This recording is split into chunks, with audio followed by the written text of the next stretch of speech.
राजवाडे मला माहित नाही एक्झॅक्टली काय, पण काहीतरी गडबड आहे.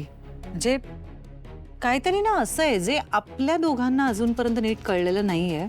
पण या अशा काही गोष्टी ना मला आत्ता क्लिक होत आहेत, असे डॉट्स कनेक्ट होत आहेत.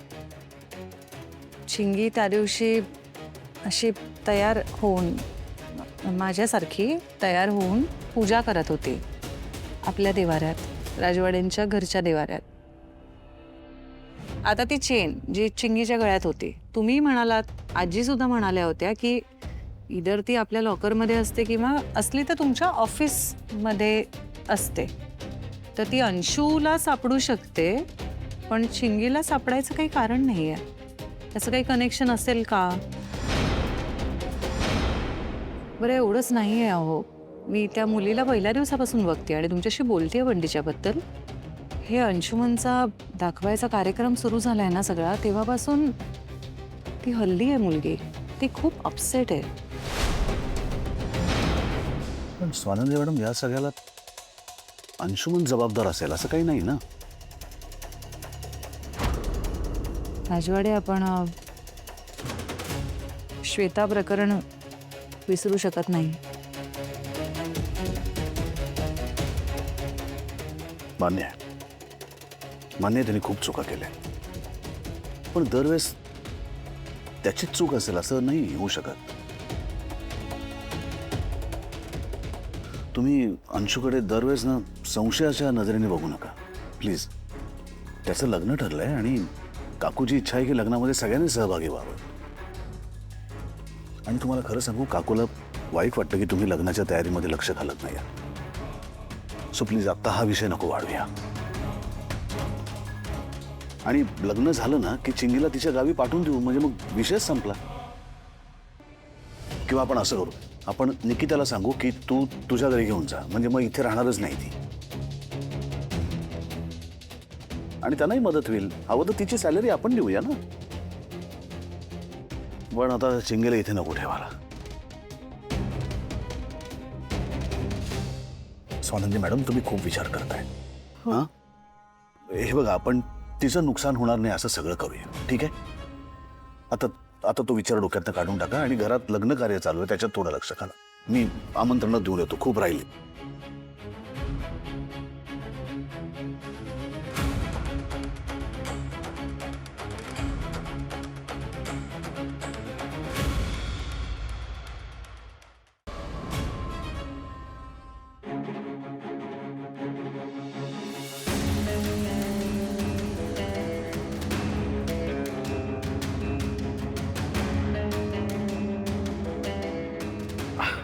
स्वानंदी,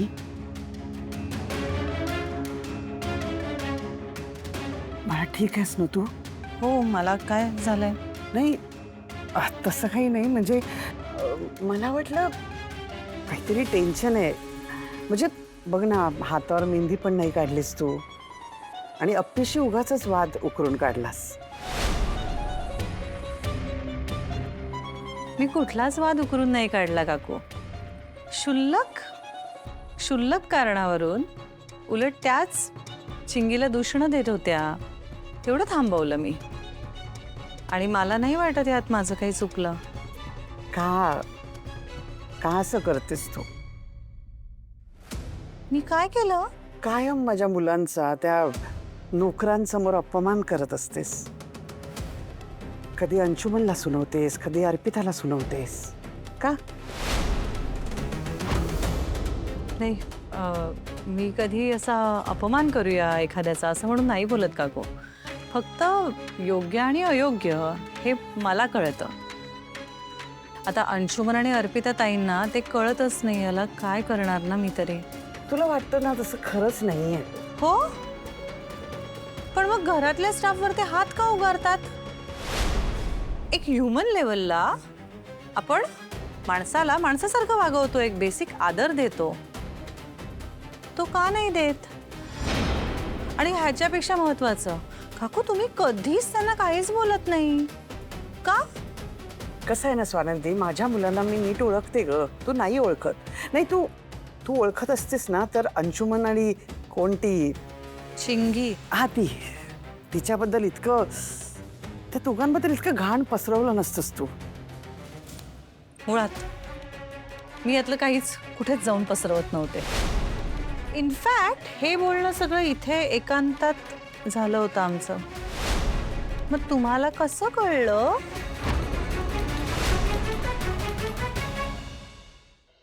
काय इतकी तिची हिंमत?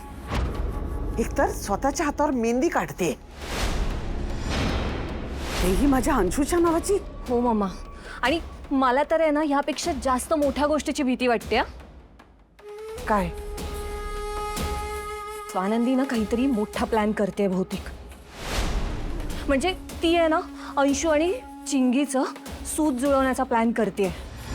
काय? अगं हो, ती दादाला हेच सांगत होती की अंशू आणि चिंगीचं काहीतरी सुरू आहे. तिला आहे ना हेच हवंय. अच्छा, बरोबर आहे. दोघींची लायकी सेमच आहे ना. स्वानंदीला स्वतःच्या लायकीचीच जाव हवी आहे वाटतं. असेल. मला त्या स्वानंदीवर आहे ना आधीपासूनच डाऊट होता मम्मा. ती अंशूच्या लग्नाबद्दल आहे ना अजिबात खुश नाहीये. मुळात आहे ना तिला अंशूचं चांगलं झालेलं कधीच बघवत नाही. या स्वानंदीची हिंमत दिवसेंदिवस वाढतच चालली आहे. आता बोलावंच लागेल याच्याशी.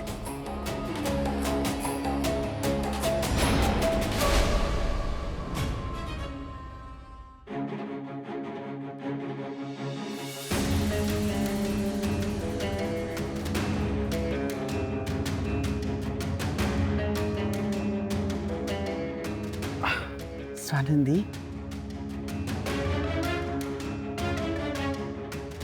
मला ठीक आहेस ना तू? हो, मला काय झालंय? नाही, तसं काही नाही. म्हणजे मला वाटलं काहीतरी टेन्शन आहे. म्हणजे बघ ना, हातावर मेहंदी पण नाही काढलीस तू, आणि अप्पीशी उगाचच वाद उकरून काढलास. मी कुठलाच वाद उकरून नाही काढला काकू. क्षुल्लक कारणावरून उलट त्याच चिंगीला दूषणं देत होत्या. तेवढं थांबवलं मी. आणि मला नाही वाटत यात माझं काही चुकलं. का का असं करतेस तू? मी काय केलं? कायम माझ्या मुलांचा, त्या नोकरांसमोर अपमान करत असतेस. कधी अंशुमनला सुनवतेस, कधी अर्पिताला सुनवतेस. का? नाही, मी कधी असा अपमान करूया एखाद्याचा असं म्हणून नाही बोलत काकू. फक्त योग्य आणि अयोग्य हे मला कळतं.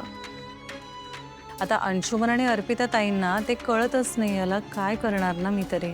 तुला वाटतं ना तसं खरंच नाहीये. हो, पण मग घरातल्या स्टाफवर ते हात का उगारतात? एक ह्युमन लेवलला आपण माणसाला माणसासारखं वागवतो, एक बेसिक आदर देतो. तो का नाही देत? आणि ह्याच्यापेक्षा महत्वाचं, काकू तुम्ही कधीच त्यांना काहीच बोलत नाही का?